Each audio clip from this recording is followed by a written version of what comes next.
नमस्कार, मी पंजाब डक. कोल्हापूर जिल्हा, सातारा जिल्हा, सांगली जिल्हा या भागामध्ये आणखी 2-3 दिवस थोडं सरी चालू राहतील. पण तुम्हाला सांगतो की तुम्ही काय करा, 8 तारखेपर्यंत 8 ऑगस्टपर्यंत तुम्ही काय करा, ऊसाला खत घेऊन टाकून घ्या, शेतीचे कामं करून घ्या.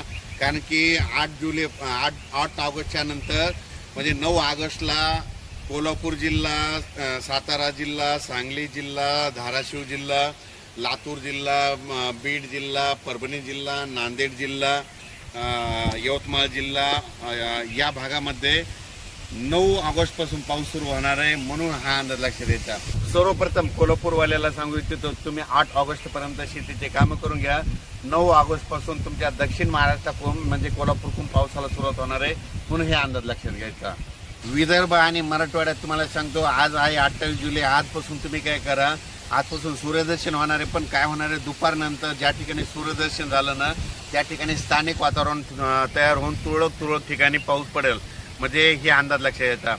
पण तुम्हाला एक सांगतो की विदर्भ मराठवाड्यातल्या शेतकऱ्यांनी काय करायचं, पूर्व विदर्भ आणि पश्चिम विदर्भ तुम्ही काय करा, शेतीचे कामं 8 ऑगस्टपर्यंत शेतीचे कामं करून घ्या, फवारण्या करून घ्या. सोयाबीनला देखील फवारण्या करा, कापसाला देखील खत घालून घ्या. त्याच्यानंतर ज्या ठिकाणी सोयाबीनमध्ये पाणी साचलं तिथं सुपर फॉस्फेट टाका, कारण की तिथलं पाणी आटून जातं.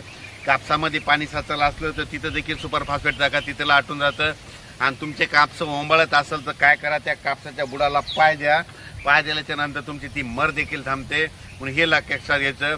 पूर्व विदर्भ आणि पश्चिम विदर्भामध्ये सांगायचं झालं तर 8 ऑगस्टपर्यंत आता हवामान कोरडं राहणार आहे, सूर्यदर्शन होणार आहे. 9 ऑगस्टपासून परत पावसाला सुरुवात होणार आहे. आणि विदर्भामध्ये पूर्व आणि पश्चिम विदर्भामध्ये 10 ऑगस्ट ते 14 ऑगस्ट दरम्यान पश्चिम विदर्भ आणि पूर्व विदर्भामध्ये पाऊस सुरू होणार आहे. म्हणून हा अंदाज लक्षात घ्यायचा. आणि मराठवाड्यामध्ये सांगायचं झालं तर परभणी जिल्हा, लातूर जिल्हा, बीड जिल्हा, धाराशिव जिल्हा, नांदेड जिल्हा, हिंगोली जिल्हा या भागामध्ये 9 ऑगस्टला वरुण राजाचं आगमन होणार आहे. म्हणून तुम्ही काय करा, 8 ऑगस्टपर्यंत शेतीची कामे करून घ्या. त्याच्यानंतर राहिला जालना जिल्हा, संभाजीनगरकडे 11 ऑगस्टला तिकडल्या भागामध्ये पाऊस येणार आहे. म्हणून हे अंदाज लक्षात घ्यायचा.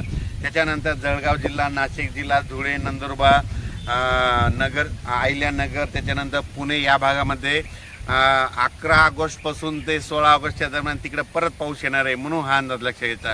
9 ऑगस्टला सुरुवात होणार आहे. कोल्हापूर, सातारा, सांगली, सोलापूर जिल्हा, धाराशिव जिल्हा, लातूर जिल्हा, नांदेड जिल्हा, हिंगोली जिल्हा, यवतमाळ जिल्हा, परभणी जिल्हा, बीड जिल्हा या भागामध्ये 9 ऑगस्टपासूनच पावसाला सुरुवात होणार आहे.